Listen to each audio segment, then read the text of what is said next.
If Asia is indeed the coming power in the 21st century, how can you convince me that Asia is going to adopt a genuine human rights agenda? Your question is about how we judge societies.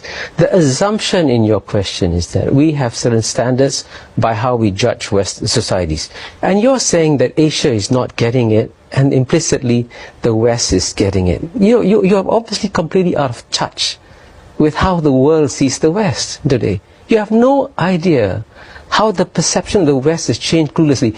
Western commentators continue to give lectures to the rest of the world, and you become the laughing stock of the world. They say these guys, at the moment they get a slight hint of insecurity, guess what? They practice torture, they run away from civil liberties, the European countries allow rendition programs through their air flights. What right do they have to lecture the rest of the world on human rights? Actually, the advances in human rights today are being made in Asia, and guess what? The retreat on human rights is being made in the West. You think the rest of the world cannot see it?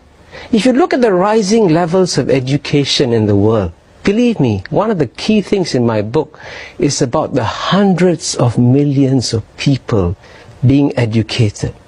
And in this much more educated universe, they look at the West and say, come on, when will these guys wake up and see the real world for what it is? See, we are moving forward and you are moving backward. And that's a huge very interesting point you made. You seem to believe that in the end it is economic development and increased prosperity that delivers people's freedom, not democratic reform. You write, at the heart of Asia's story is the empowerment of hundreds of millions of individuals. The West misses the massive democratization of the human spirit that is taking place in China. And that, you seem to be saying, is taking place without democratic reform, because there certainly isn't democratic reform. You see, this is where I introduce a distinction between freedom and democracy.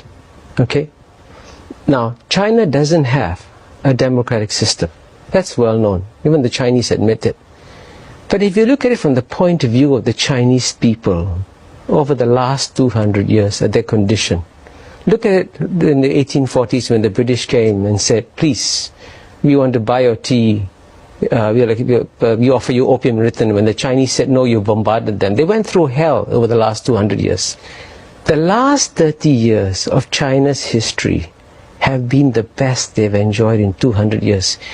People who could barely get food to eat have choices.